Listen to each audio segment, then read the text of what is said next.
부산지인 오늘의 묵상입니다. 다가오는 겨울이 점점 그 눈과 피부로 느껴지는 시간들입니다. 바뀌는 계절에 우리 삶의 현장들을 또 잘 준비해야 하기도 하겠지만 우리 영혼도 잘 준비할 수 있는 하루가 되시기를 바랍니다. 오늘 우리에게 주시는 하나님의 말씀은 욥기 15장 17절에서 35절까지의 말씀입니다. 내가 내게 보이리니 내게서 들으라. 내가 본 것을 설명하리라. 이는 곧 지혜로운 자들이 전하여 준 것이니 그들의 조상에게서 숨기지 아니하였느니라.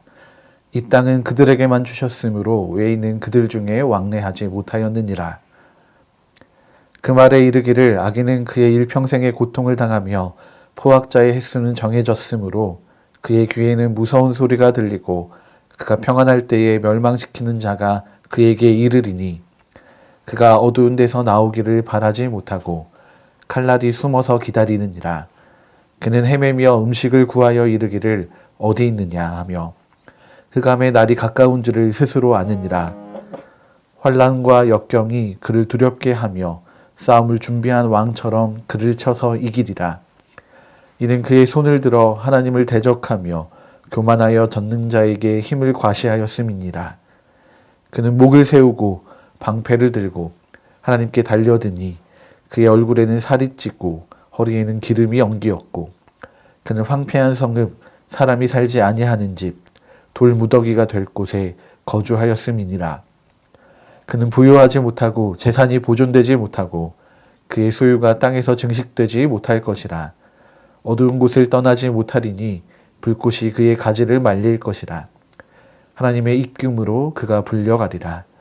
그가 스스로 속아 허무한 것을 믿지 아니할 것은 허무한 것이 그의 보응이 될 것임이라.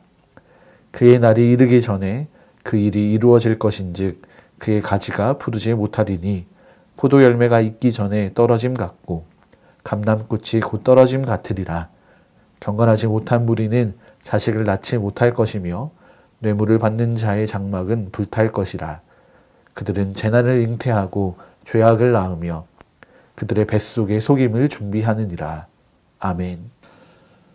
오늘 말씀에서 욥은 믿음의 선배인 엘리바스를 만나고 있습니다. 15장 10절의 말씀을 볼 때 아마도 엘리바스는 욥보다 나이가 조금 더 많은 사람이었을 것으로 추측이 됩니다. 그래서 엘리바스의 오늘 말들은 믿음의 선배가 믿음의 후배인 욥에게 주는 조언과도 같은 말로 여겨집니다.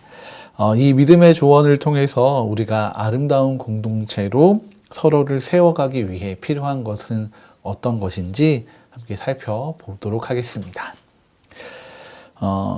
엘리바스는 먼저 자신의 특별함에 대해서 이야기를 해주고 있습니다. 17절부터 19절까지의 말씀입니다. 내가 내게 보이리니 내게서 들으라. 내가 본 것을 설명하리라. 이는 곧 지혜로운 자들이 전하여 준 것이니 그들의 조상에게서 숨기지 아니하였느니라. 이 땅은 그들에게만 주셨으므로 외인은 그들 중에 왕래하지 못하였느니라. 아멘. 엘리바스가 자기 스스로를 느낄 때 나는 특별한 사람이다 라고 생각하고 있습니다.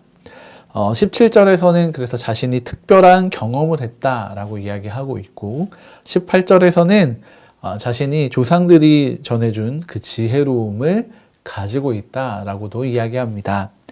19절에서는 특별히 이 땅은 우리 조상들에게만 허락하신 땅이기 때문에 이 지혜가 어디 외부로 반출된 적도 없는 고유한 하나님이 허락하신 지혜와 경험이다라고 이야기합니다. 그래서 자신이 하나님이 택하시고 허락하신 사람이다라는 것을 굉장히 자부심을 느끼고 있습니다. 엘리바스는 자신이 말하고 있는 것처럼 참 좋은 신앙의 배경에서 자랐는지 모르겠습니다. 그는 참 특별한 사람인 것처럼 보입니다. 그런데 하나님이 보시기에는 엘리바스만이 특별한 사람이 아닙니다. 그가 대화하고 있는 욥, 고난과 고통 가운데 있는 그 욥도 하나님께는 특별한 사람입니다. 비록 그가 지금 고난과 고통 중에 있을지라도 하나님은 그를 특별히 여기고 계시고 특별히 사랑하고 계십니다. 그러나 엘리바스는 그런 욥이 자신과는 다르다라고 이야기합니다. 왜냐하면 욥의 죄악 때문에 욥이 고통받고 있고 고난 가운데 있다라고 진단하기 때문입니다. 엘리바스는 자신은 특별한 하나님의 백성이고 내가 경험한 것은 더욱 특별하며 이런 고난과 고통 가운데 있는 욥의 삶에 정확한 답이 되어줄 수 있다라고 말하며 욥에게 다가가고 있습니다. 엘리바스가 생각할 때 자신이 욥보다 영적 우위에 있다라고 여긴 것입니다. 그러나 어느 누구도 이 하나님 앞에서 영적 우위에 있다라고 이야기할 수는 없습니다. 하나님 앞에서는 모두 한낱 티끌과도 같은 존재가 바로 우리 사람들이기 때문입니다. 우리가 하나님으로부터 지혜를 얻고 하나님을 경험할 수 있는 은혜를 누리는 것은 우리가 오랜 신앙의 경험을 가졌기 때문이 아니고 또 많은 예배를 드렸기 때문이 아니고 훈련과 교육을 받았기 때문이 아닙니다. 그저 하나님이 우리에게 허락하신 선물일 뿐입니다. 우리가 욥처럼 고난 가운데 있는 사람이든지 엘리바스처럼 조금 더 나은 상황에 있는 사람이든지 전혀 상관없이 하나님은 오늘도 우리를 특별하게 사랑해 주실 것입니다. 그렇기 때문에 우리는 겸손히 하나님의 은혜를 구하는 일이 그 기도가 필요합니다. 물론 엘리바스처럼 내가 특별한 사람이라는 하나님을 경험한 사람이라는 그 인식을 갖는 것도 중요합니다. 그러나 이런 영적인 경험과 지혜는 오늘 나의 영적인 상태를 증명해 주는 것은 아닙니다. 오늘 나를 향한 그 하나님의 특별한 은혜와 사랑을 누리는 하루가 되시기를 바랍니다. 더불어서 엘리바스의 이야기를 한 번 더 이야기하려고 합니다. 엘리바스는 욥을 악인, 죄인으로 보고 있기 때문에 욥을 회개시키고자 합니다. 그가 당한 고통과 고난은 의인에게 주어지지 않는 일이라 여긴 것입니다. 그래서 악인의 삶에 대해서 욥에게 잘 또 설명해 줍니다. 이 이야기를 들은 욥이 회개의 마음을 갖게 될 것이라고 생각했습니다. 24절의 말씀입니다. 환난과 역경이 그를 두렵게 하며 싸움을 준비한 왕처럼 그를 쳐서 이기리라. 아멘. 욥이 처한 상황과 고난의 시간들을 통해서 하나님이 욥을 쳐서 이기실 것이다 라고 이야기하고 있습니다. 조금 풀어서 이야기하자면 하나님의 엄중한 심판이 욥을 향하고 있고 죄인된 욥은 그 앞에서 버틸 수 없다라고 설명해 주는 것입니다. 네, 맞습니다. 모든 죄인들은 결국 하나님의 심판에서 자유로울 수가 없습니다. 엘리바스가 말하는 것처럼 악인들은 이 하나님의 심판 앞에서 자신들의 죄로 인해서 숨어 지내게 되고 또 다른 복수를 하러 오는 자들을 두려워하는 가운데 살아가게 됩니다. 그런데 문제는 무엇이었냐면 엘리바스가 욥이 처한 상황만을 보고 그가 죄인이라고 판단했다는 것입니다. 25절의 말씀입니다. 이는 그의 손을 들어 하나님을 대적하며 교만하여 전능자에게 힘을 과시하였음이니라. 아멘. 엘리바스가 지적하고 있는 욥의 중요한 죄는 바로 하나님을 대적하는 교만이라는 것이었습니다. 그러나 이것은 오히려 엘리바스의 교만이었습니다. 욥의 이 고난이 죄로부터 왔다는 섣부른 판단이었고 욥의 삶을 인도하시는 하나님에 대한 무지인 것입니다. 우리도 우리의 판단이 옳다고 여기며 조언할 때가 있습니다. 우리가 하는 말, 또 좋은 말, 배운 지식을 자랑할 때가 있습니다. 그런데 물론 이것이 다 잘못된 말은 아니겠지만 분명한 것은 그 전에 우리가 누군가를 향한, 우리가 조언해주고자 하는 그를 향한 하나님의 생각과 뜻을 구하여야 한다는 것입니다. 욥의 상황처럼 특별히 여기시는 그를 향한, 그만을 향한 하나님의 특별한 계획이 있을 수 있기 때문입니다. 우리가 정말 믿음의 선배로서 또 믿음의 동료로서 고통 가운데 있는 이들을 돕고자 한다면 하나님의 마음을 가지고 그를 바라보고 그를 돕고 일으켜주며 세워주어야 합니다. 그래서 한 영혼을 세우는 일에는 판단할 수 있는 지혜, 또 경험만큼이나 또 정의의 기준만큼이나 사랑의 마음이 중요합니다. 하나님께서 헤아리시는 그 사랑의 마음으로 우리가 믿음의 동료들과 지체들을 대해야 하는 것입니다. 고린도전서 13장은 이렇게 이야기합니다.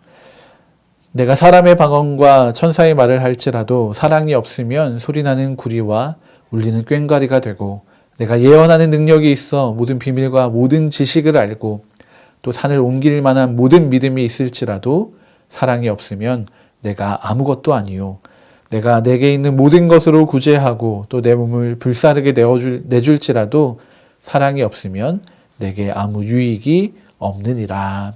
아멘. 네, 우리 부산진 교회가 정말 아름다운 신앙의 공동체가 되기 위해서는 하나님을 아는 경험도 중요하고 하나님에 대해 아는 지혜와 지식도 중요합니다.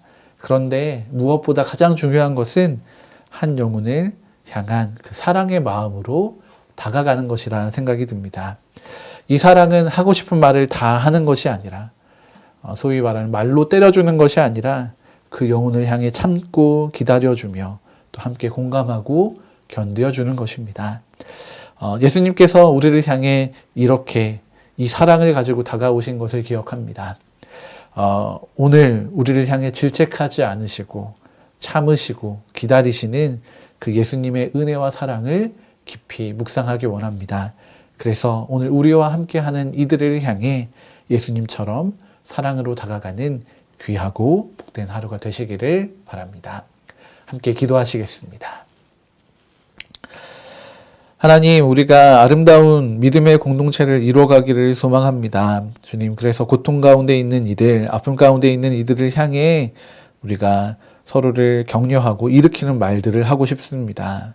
그런데 엘리바스의 이 조언들을 볼 때 우리에게도 참 쉽게 판단하는 마음, 나만이 옳다라는 생각, 또 사랑 없는 조언들이 있는 것을 보게 됩니다. 하나님, 이러한 우리의 연약함을 주님 앞에 고백하오니 오늘 하루 우리가 더 깊은 하나님의 지혜를 얻고 하나님을 만나고 특별히 그 안에 하나님이 베푸시는 그 사랑의 마음을 채워가는 하루가 되게 하여 주십시오. 그래서 우리가 정말 하나님의 사랑의 마음을 가지고 나보다 남을 더 낮게 여기며 서로를 사랑하는 아름다운 믿음의 공동체 부산진 교회가 되게 하시고 또 우리의 가정과 일터 모든 관계들이 되게 하여 주시옵소서. 이렇게 예수님의 사랑으로 살아가는 귀하고 복된 하루가 되기를 소망합니다. 주님, 오늘도 우리 가운데 주의 사랑으로 채워 주시옵소서. 감사드리며 예수님의 이름으로 기도드립니다. 아멘.